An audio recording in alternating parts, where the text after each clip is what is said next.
Things are happening. In fact, you never know it until you are told. Today's story is about a lady we shall call Sarah. Now, when Sarah was growing up into a young lady, she was very beautiful. So wherever she went, everybody compliments her. You look beautiful, Sarah. You are so beautiful, and it has been like that. And due to that, she's mostly attracted to older, rich men. Now, these older rich men go into relationship with Sarah and start giving her money. In fact, she will be there and they will send her some money to take care of herself. But as time goes on, Sarah told herself that if she wants to settle down, she wouldn't like an older man who is rich, who is already made up. She would like a young man that she can start life with, grow together, struggle together, and do everything together. And that has been her plan. So not too long afterwards, she met a guy who later became a husband. And let's call this guy Sammy. So Sammy and Sarah started a relationship.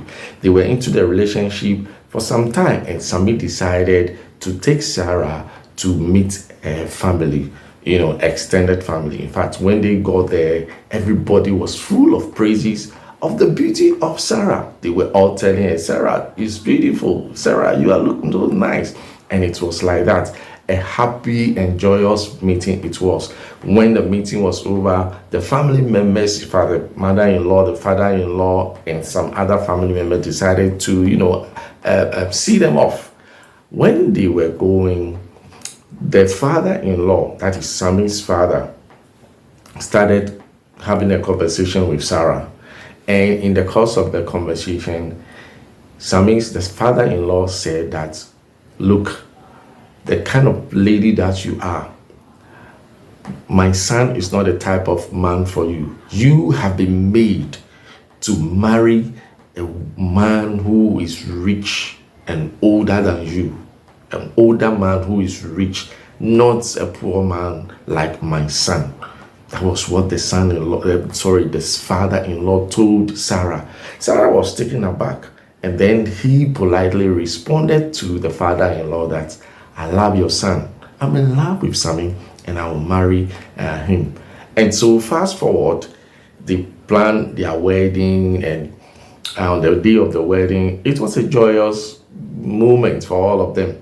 On that day, when everybody was congratulating them for having a successful marriage ceremony, when it got to the turn of this father-in-law, he whispered into the ears of Sarah again, listen, when your husband dies, I will marry you.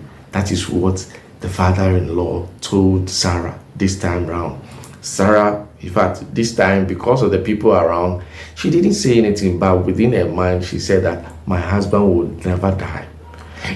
So they were given a house, and they moved to the family house to stay there. They were given an apartment. Everywhere the mother-in-law, the father-in-law were there, and other in-laws too were staying, and it was a peaceful place to stay. But Sarah realized that the father-in-law started making sexual advances towards her. In fact, this man wanted to sexually assault her, so she started making advances. Sometimes she will be in a room when her husband wasn't around, and this man will come and be struggling with her. In fact, they will struggle. This man will tear her dress. Making every effort to sexually assault Sarah, but Sarah never giving to him at all. And this happened more than 10 times. One day, Sarah went to the bathroom to bath. By the time she came, her father-in-law was in the bedroom holding her underwear, the panty. And so in the attempt to take the panty from the father-in-law, they started struggling again. It was a serious struggle. And when finally Sarah was able to take the panty and move herself out of the grips of her father-in-law, she told him that I cannot sleep with a ghost. In fact, this statement of I cannot sleep with a ghost hurt the father-in-law. So the father-in-law later left. Now they were there. In fact, Sarah lived with the husband for a while because they gave birth to two children, and got to, the elder daughter, the two children, the firstborn was a girl, and she even grew into teenage years, and even throughout all this period that she has given birth to two children for the husband Sammy. This father-in-law kept on making advances at Sarah, wanting to have an affair with Sarah, wanting to sexually assault her. He didn't stop. So they were there one day when the mother-in-law, Sammy's mother, got sick and she died. When everything, all the funeral rites and everything was over, this man came to Sarah and told her that, I told you that I will marry you. You see, now my wife is dead, so get ready. So, he has been doing that all this while. So Sarah really didn't bother and take him serious. Interestingly, Sarah never told the husband of what the father-in-law, the father, has been doing. So it was like that. During the year 2020, the COVID-19 period, the husband, Sammy, got sick. In fact, they did everything. They thought it was COVID-19 that has affected him. They did everything they could. Sammy didn't get better and Sammy died. So after Sammy died, she thought, the father-in-law will sort of, sympathize with her. Interestingly, the father-in-law intensified his advances towards her, because now the son is dead. He has been saying it, that when my son died, I will marry you. And so now that the son wasn't there, he started intensifying the advances towards Sarah. But Sarah was so adamant and never gave in to this man. Unfortunately, the second tragedy occurred again. After the husband died, some few years after, the second-born, Sarah's second-born, also got sick, just like the father. They did everything they could. The child never got well, and the child died. And not too long after, the third tragedy also occurred, and this time it was the firstborn.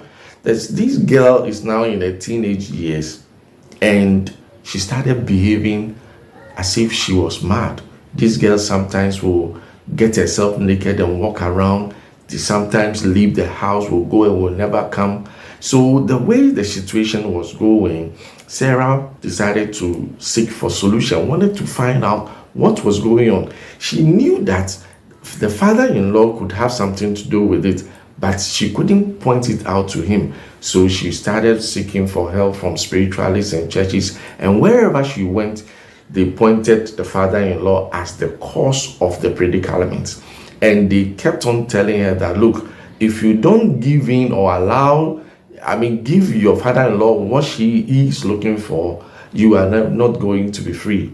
And the situation with the firstborn was getting worse. So Sarah mustered courage one day and went to the father-in-law's house. And she didn't go there to quarrel with him, but he went there and gave herself away to him to have an affair with her, because that is what this man has been looking for all this while. So when she got to the father's house, he said, I have come. Whatever you want to do with me, I am. Do it with me so that I will be free. Especially my firstborn will be free, because the firstborn was getting out of hand. She was getting crazy.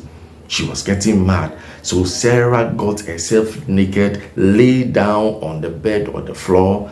And interestingly, this father-in-law, her husband's father, had the guts and slept with Sarah in the room.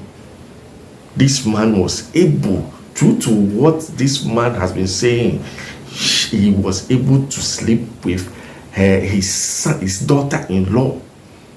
When the act was over, Sarah left. Sarah thought that her woes will be over. it rather got worse. It's like she jumped from the frying pan into the fire. Not too long after, the family members came to her and told her that it appears she is the cause of the predicament, the issues that are going on in the family. Because since she came to the family, the mother-in-law has died, the husband has died, a second child has died, and the firstborn too is facing some challenges, so she must leave the house. So these people, the family, came together and they sacked Sarah out of the house. In fact, Sarah doesn't have anywhere to go. In fact, her family has nothing. Most of the time, she was the one who has been helping them. So she couldn't even go to the family. Sarah ended up in a kiosk because there was nowhere to go. She found a dilapidated kiosk and managed to patch some places and put herself and the things there together with her firstborn, who was getting trouble. This firstborn child could leave the house for 6 to 1 year. Sarah would never see the child. Occasionally she will come around, then she will go. And that has been the trouble, that has been the worry. Sarah has been sacked from the house because her mother-in-law, her husband, her second child died. So she is the cause. She is being blamed that she is the cause, and so she was sacked from the house. Now she is staying in a dilapidated kiosk. Now she doesn't have anything because most of the things that she moved out with were stolen because she was so vulnerable. And now Sarah is in a serious predicament. Things are happening. You never know it until you are told. If you think you know what Sarah could do to come out of this problem, please leave it in the comment section below. But we have to be very, very, very careful. How can a father-in-law be so wicked against your daughter-in-law, your own son? How could you even do that? We cannot pinpoint and say that the father-in-law killed the wife and the son just so she can have access. But from what happened, once he was able to sleep with Sarah, it means that he has something to do with it. If you like this video, don't forget to leave your comments. Once again, do share and subscribe to our channel. Things are happening. For more videos and stories like this, see you in the next video. Bye bye.